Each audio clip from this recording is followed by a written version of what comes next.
बयखौबो बिनि थाखाय आं खावलायदों लोगोसे आलासिखौ बोनो थाखाय आं खावलायबाय।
मावथि लोगोसे रायजो राजा बयनिसिमबो इसोरनि मुङै धोरोमारि गाहाम हामलायनायखौ बावहरनाय जाबाय।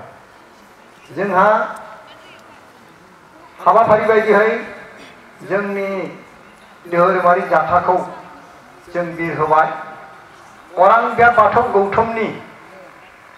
खुंगा 20थि बोसोरसालिया जथुम्मानि दिनै गिबि सान। बे गिबि सानाव बाथि आयदा बायदियै जोङो जोंनि धोरोमारि जाथाखौ जों बिरहोबाय। बे जाथाया जाबाय जोंनि गौथुमनि जाथा। एसेबां दिनसिम जोंनि बे जाथाया थागोन। जोंनि बे जाथाया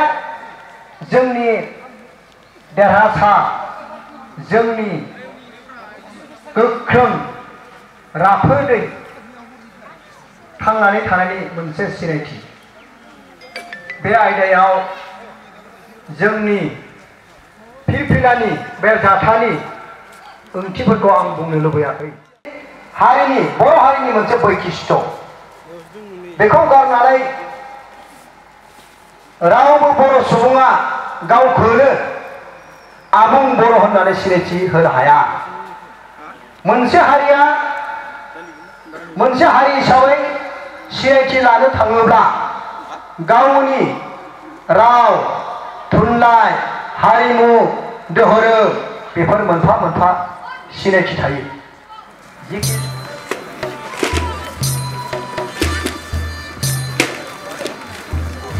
जोंहा खोला बागै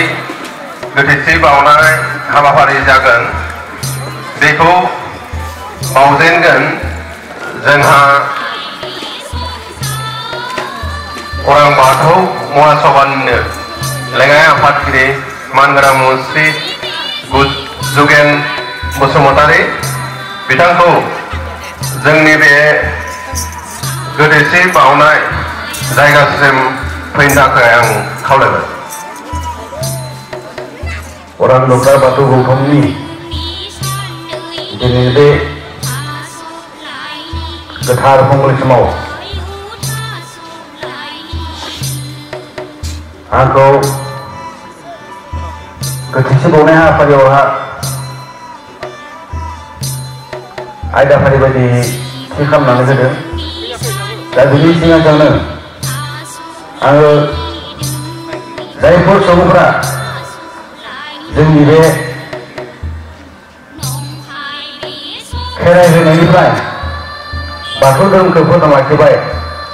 बिथांमोना सोरगोआरि जालांबाय एबा सोरगोआरि मुंख्लं जाबाय। बिथांमोननिसिम आं गिबियावनो आंनि गोरिबफोरखौबो जाय बानि मा होगोन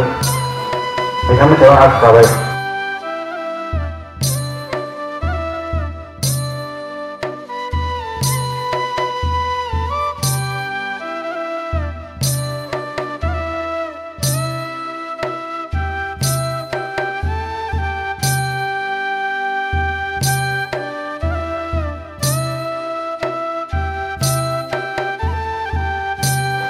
बयखौबो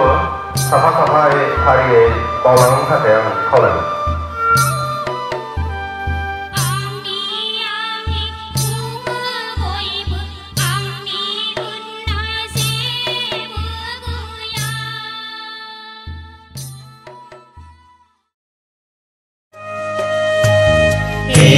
Apa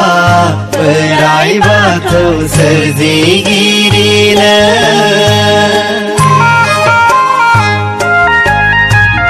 Dinti horda onnalai Jengna apa serang ilama Dinti horda onnalai Jengna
Om Hrim Klim Phật Se. Om Hrim Klim Phật से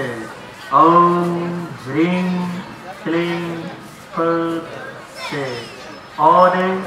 नुवाथारि आनान गसाय खोनासं नों आफा बोराइ बाथौ खोमासना खोनासं सोरगोआव दङब्ला सोरगोआव खोनासं हादाबाव दङब्ला हादाबाव खोनासं मैदामाव दङब्ला मैदामाव खोनासं जोंनि बाथ्राखौ मोजाङै खोनासं मैदेया गाबो अदाल गुदियाव मानसि गिरिया गाबो आफा बोराइ बाथौनि सेराव हे नुवाथारि जिउनि बिफा बयनिबो गुदि गोथौ नों आफा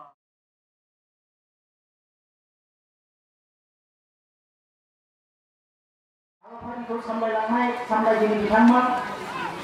आरो लोगोसे आफा इसोर बोराइ बाथौखौ सिबिजेननाय दौरिया गौ नोंथांमोन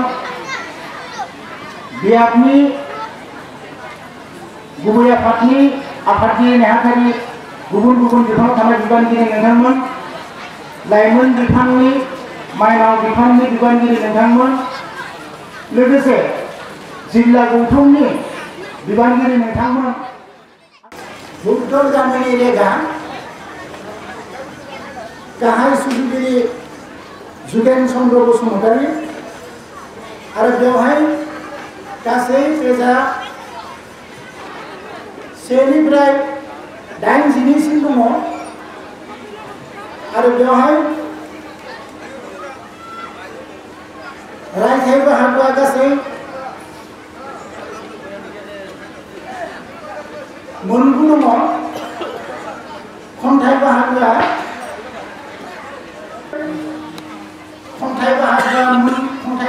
मोन 24 आयदा आरो रायथाइआव गासै मोन 10टा दं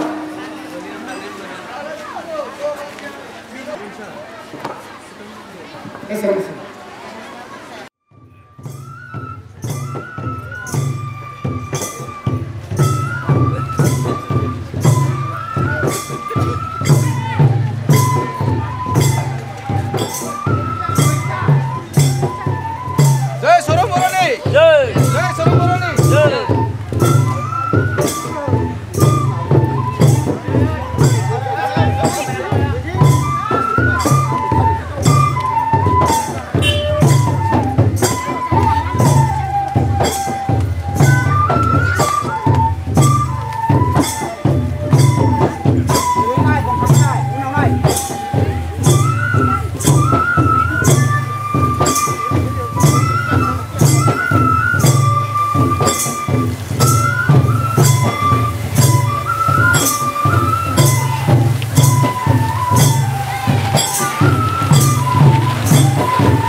बयबो जुजिनांगौ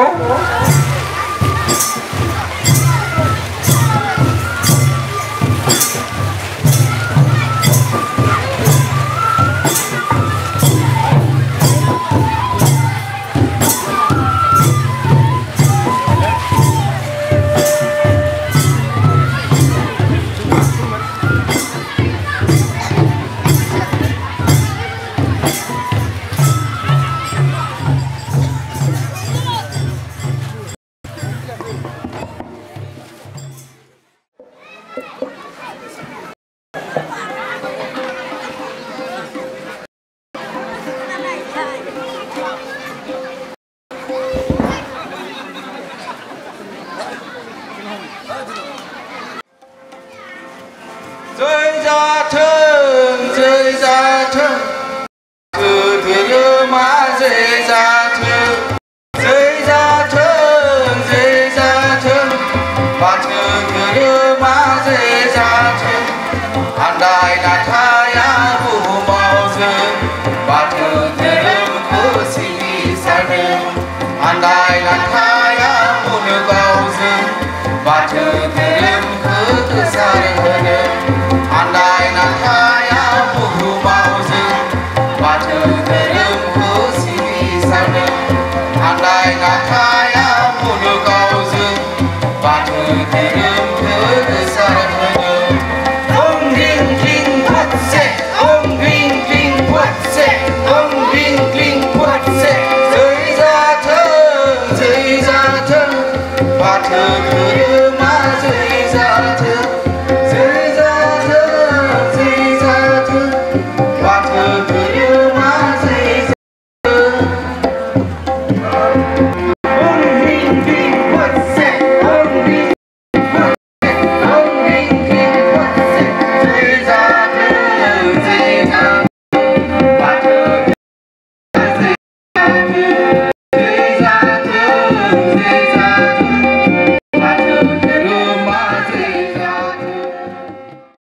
दैदेनगिरि नोंथांमोन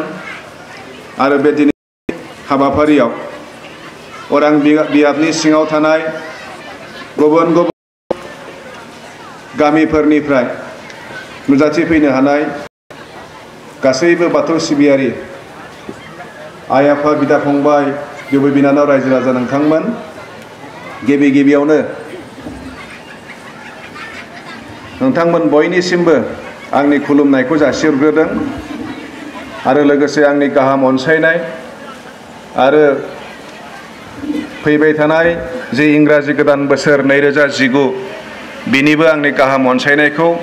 बयनिसिमबो आं बावहरग्रोदों गावनि धोरोमखौ मोजां मोननाय बे जथेस्थ फैबाय जायनि जाउनाव दिनै जोंनि सिबियारि बिथांमोना जे गावनि त्याग खालामनांगौ बेखौ खालामनायाव जथेस्थ जोंहा साहस फैबाय आरो गोबां प्रग्रामफ्राव जों दिनै नुनो मोनदों गाव गावनो दान होलायनानै गोबां गामिफ्रावनो सिलभार जुबलि खुंदों गामियाव थानसालि लुफुंदों आरो थिग बिदिनो आनसलिकफ्राव थानसालि लुफुंदों बेबायदि गोबां जोंनि गेजेराव धोरोमनि फारसे अननाय आरो बेजोंनो लोगोसे धोरोमखौ मोजां मोननानै धोरोमखौ अरायसम फसंथानो थाखाय गावनिफ्रायबो गोसो गुदुङै माने जिखिनि हेफाजाब होनो हायो बेखौ होनो नागिरनाय जि जोंनि गोसो बेखौ बांबोनायखौ जोङो नुनो मोनदों दा जोंहा आरो मोनसे खोथाखौ नोंथांमोननो फोरमायनांगोन जिहेतु देग्लाय उदालगुरि जिल्ला बाथौ महासभानि जि बोसोरारि जथुमा जिहेतु माजबादावनो जागोन 28थि बोसोरारि जथुमा आरो बेजोंनो लोगोसे माजबाद आनसलिकनि सिलभार जुबलि लोगोसे सेन्ट्रेलनिबो जिहेतु माजबादाव जागोन फैगौ 19, 20, 21 आरो 22 दा बेवहायबो आंखौनो जिहेतु बानजाय आफादनि आफादगिरि हिसाबै सायख'दों दा बे हाबाफारिया बुंनो थाङोब्ला जथेस्थ गिदिर मानो होनोब्ला मोनसे हाबाफारियावनो मिरुनिबो जुथुमा बेवहायनो जिल्लानिबो जुथुमा आरो बेवहायनो माजबाद आनसलिकनिबो सिलभार जुबलि दा बे हिसाबै एसेबां आलासिफोरखौ बरायनाया माजबाद बादि ओनसोलाव एसेबां गोरलै खोथा नङा किन्तु आं बेवहाय खामानि मावनानै जथेस्थ गोजोननाय मोनदों माजबाद दालाय आफादनि सिङाव बांद्राय बेबायदि गामिफोर गैया गिदिर गिदिर बर' गामिफोर आरो फ्राय गामिफ्रा गोदान फ्राय बिसिनाव आं खबर लानानै मोनबाय प्राय 1300 फेमिलि बिथांमोननि गेजेराव दङ नाथाय बिथांमोना जिबायदि साहसजों जिबायदि गोसोजों मावनो ओंखारबोदों बेखौ नुयोब्ला जथेस्थ बाख्नायथाव बिथांमोना दिनै माजबादाव जिबायदि मोनसे थानसालि लुफुंनो नाजादों बहुत गिदिर थानसालि गोबां गिदिर दाख्लै बेवहाय आङो बिथांमोननि गेजेराव जा मानगोनां आसामनि मन्त्रि चन्दन ब्रह्म बिथांखौबो लाबोनानै देखायफैनो हाबाय बिथांमोना कनफारेन्सनि सिगां लुफुंनो खोब नाजादों नारा-नाथा फैसानि आंखाल जादों दा जोंहा मानगोनां मन्त्रि बिथाङाबो जोंनि खावलायनायखौ लाखिनानै बिथाङाबो बेवहाय दाख्लि 10 लाख रां होनो थाखाय खोथा होलांबाय आरो निश्चय जों आसा खालामदों बे माजबादनि थानसालिया प्रग्रामनि सिगां जाफुंसारगोन आरो आरो बे खोथाया बाख्नायथाव बिथांमोना आन्सलिक गोजायैनो बे प्रग्रामखौ खुंफुंनो थाखाय बिथांमोना टारगेट होलायनानै ओरैबायदि बुरजा रां खांदों आङो आरसिनि आफादगिरिबा बिथांमोना आंखौ ओरैबायदि बानस'दों जे गावसिनिफ्रायनो बिथांमोना 15 लाख केस थाखा होनो थाखाय आवगायदों सिलभार जुबलिखौ खुंनो थाखाय आरो बिनिफ्राय जानाय लोंनायखौ आन्सलिकनिफ्राय गासिबो फ्रि होनो थाखाय खावलायदों फ्राय बिथांमोना 100 कुइन्टल माइरं दासिम बर्थमान खांनानै जमा खालामदों।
जोंनि